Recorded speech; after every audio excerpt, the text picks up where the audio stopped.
नमस्कार, प्रणाम। मैं आपके साथ सूर्यकांत द्विवेदी और आप देख रहे हैं शिव सूर्य नेटवर्क।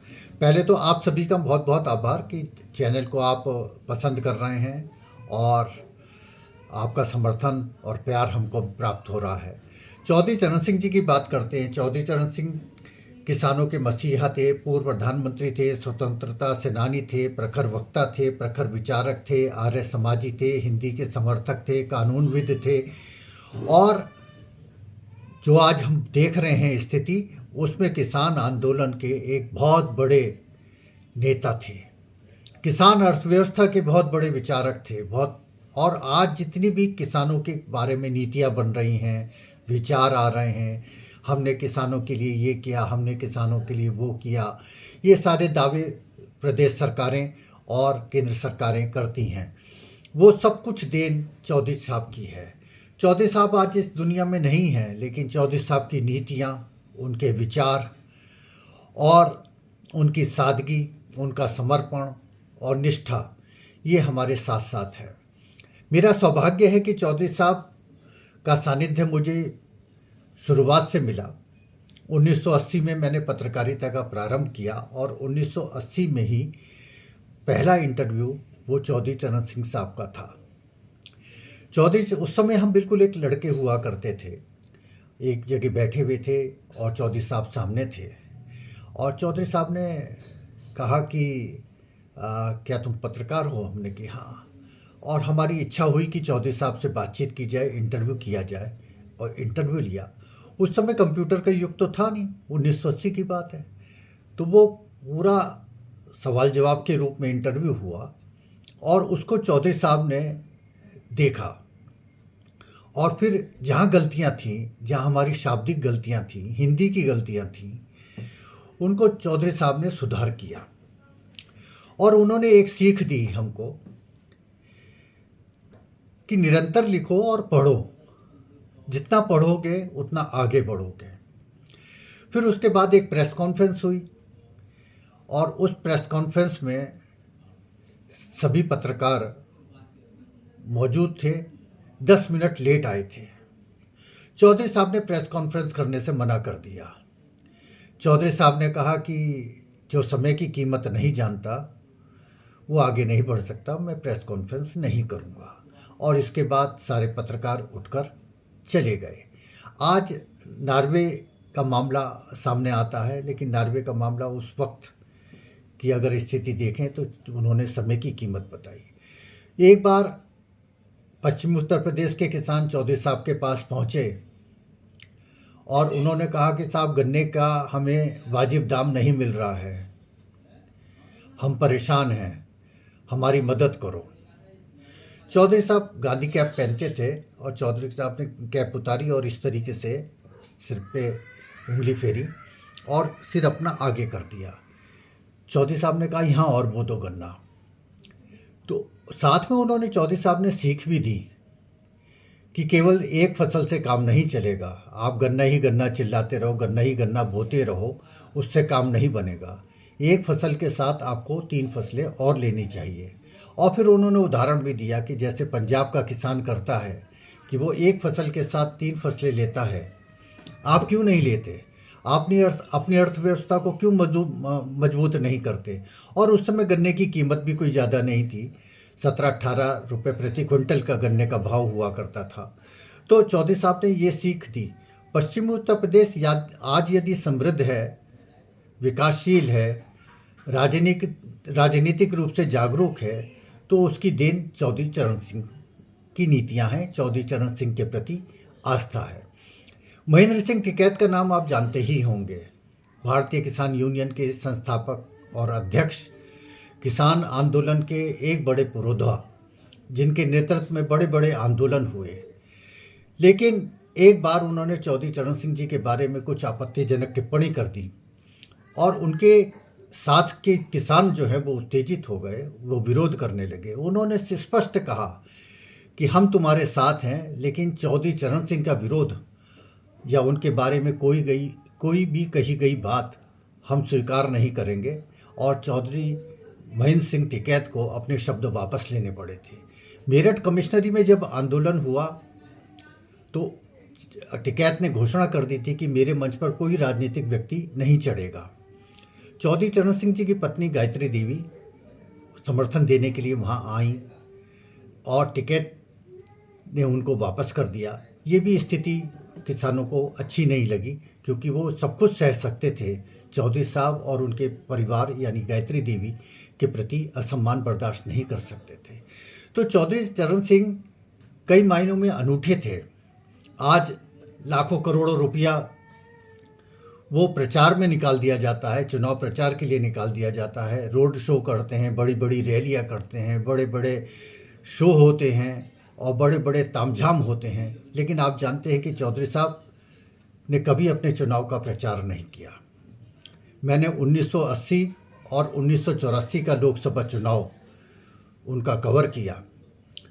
उस समय बागपत लोकसभा क्षेत्र जहाँ से चौधरी साहब चुनकर आते थे, कुछ भी नहीं था। टूटी फूटी सड़कें, किधर भी निकल जाइए बिल्कुल सन्नाटा। बहुत सारी चीज़ें, बहुत सारी स्थितियाँ वहाँ ऐसी थी कि बागपत को बिल्कुल अलग करती थी। लेकिन चौधरी साहब कभी अपने चुनाव प्रचार के लिए आते ही नहीं थे।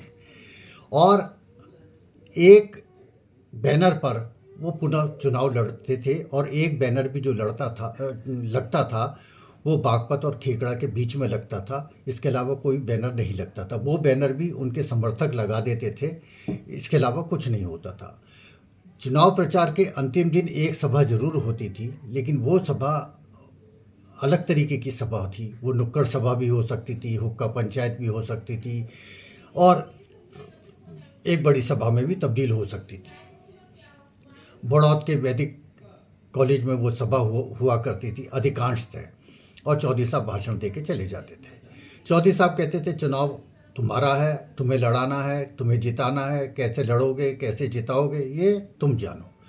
और होता भी यही था कि चौधरी साहब की तूती बोलती थी बागपत लोकसभा क्षेत्र में।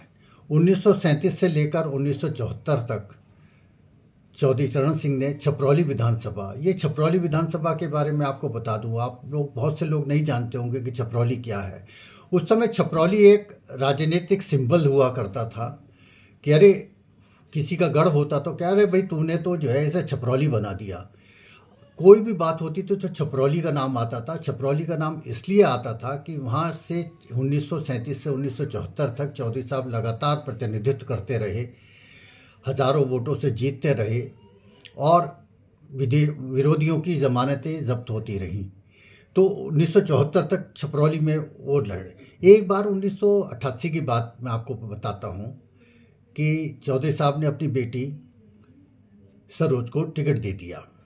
उसका बहुत विरोध हुआ और चौधरी साहब पर परिवारवाद, वंशवाद बढ़ाने के आरोप लगे और इतनी बुरी स्थिति हो गई कि सरोज के जीतने के कोई चांस किसी तरीके से नहीं थे। उनके खिलाफ सोमपाल शास्त्री चुनाव लड़ रहे थे।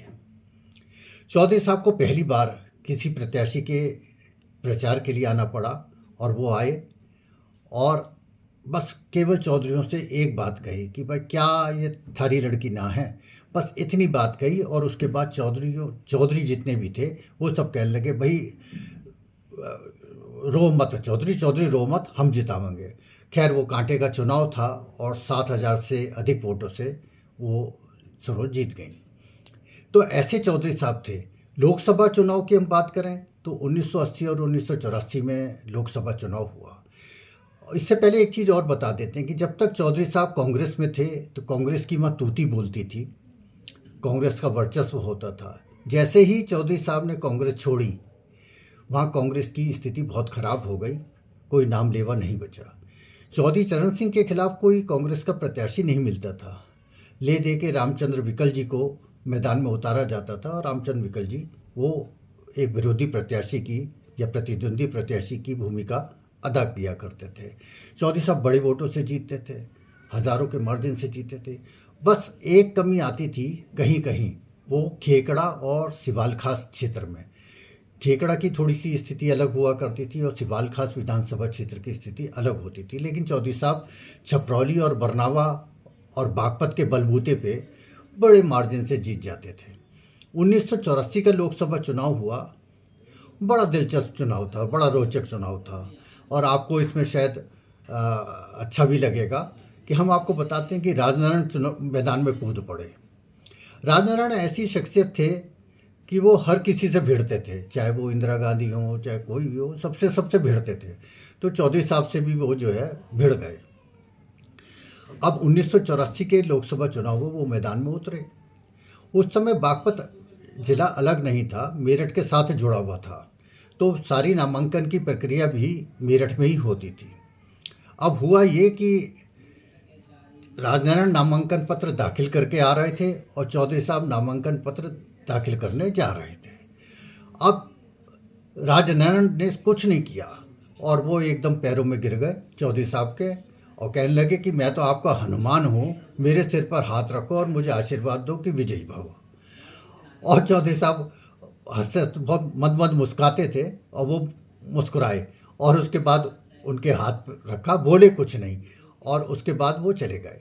लेकिन चुनाव में स्थिति क्या बनी कि चुनावी आंकड़े बताते हैं कि 2,54,000 वोट चौधरी चरण सिंह को मिले और 33,000 वोटों पर राजनारायण सिमट गए। राजनारायण की जमानत जो है वहाँ जब्त हो गई। तो चौधरी साहब के प्रति बहुत आस्था है। मैं तो अपनी एक बार टीम को लेके जब बागपत लोकसभा क्षेत्र गया, कुछ नई टीम के लोग थे, तो उन्होंने चौधरी साहब के बारे में कुछ पूछ लिया। अरे साहब वो तो सब भिड़ गए। चौधरी कहने लगे नहीं नहीं नहीं नहीं, चौधरी साहब नहीं हार सकते, चौधरी साहब तो हर हाल में जीतेंगे और हम जिताएंगे। और ऐसी किसी के प्रति आस्था देखना ये वास्तव में जो है गजब की चीज़ हुआ करती थी। चौधरी साहब की कुछ खूबियाँ भी थीं। अंग्रेज़ी के विद्वान थे, हाथ में घड़ी पहनते थे और घड़ियों का उनको बहुत शौक़ था और दातून करते थे। और महत्वपूर्ण बात कि वो नमक, हल्दी और सरसों का तेल, इससे जो है वो अधिकतर दांत साफ करते थे और गरारे खूब करते थे। कभी उन्होंने जो है टूथब्रश वगैरह का इस्तेमाल नहीं किया। सादी रोटी खाते थे, प्याज लहसुन वगैरह नहीं खाते थे और विशुद्ध रूप से आर्य समाजी थे।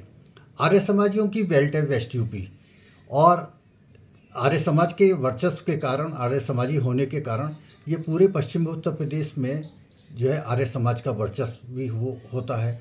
चौधरी चरण सिंह के नाम पर ही चुनाव लड़े जाते हैं, चौधरी चरण सिंह के नाम पर चुनाव जीते जाते हैं, इसमें कोई दो राय नहीं है। सारी राजनीतिक पार्टियां पहली बार जब मंच पर आती हैं तो वो चौधरी चरण सिंह का ही नाम लेती हैं। यानी आप मानिए चौधरी चरण सिंह कैसी शख्सियत थे। 8 स्टेट में उनका वर्चस्व था, 8 स्टेट में। लेकिन दुर्भाग्यवश ना तो उनके बेटे अजीत सिंह और ना उनके पोते जयंत चौधरी इस राजनीतिक विरासत को कायम रख सके। हिंदी के प्रबल आंदोलनकारी थे चौधरी साहब। अंग्रेजी अखबार पढ़ते थे लेकिन हिंदी के प्रबल समर्थक थे। कहते थे आप हिंदी में काम करो, हिंदी भाषा अपनाओ और हिंदी में ही जो कुछ राजकाज भी जो है हिंदी में करो। उनका बहुत बड़ा योगदान है आर्थिक अर्थव्यवस्था को, किसान अर्थव्यवस्था के लिए जमींदारी का उन्मूलन उन्होंने किया, चकबंदी में सुधार किए और किसानों के लिए इतना आज जो एमएसपी की बात होती है, मिनिमम सेल प्राइस की, उसकी देन भी चौधरी साहब ही हैं।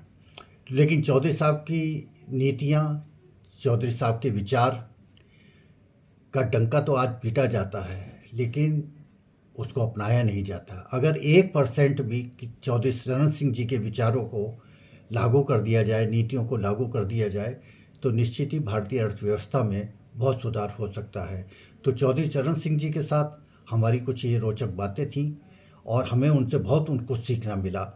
हम उनको शत शत नमन करते हैं, प्रणाम।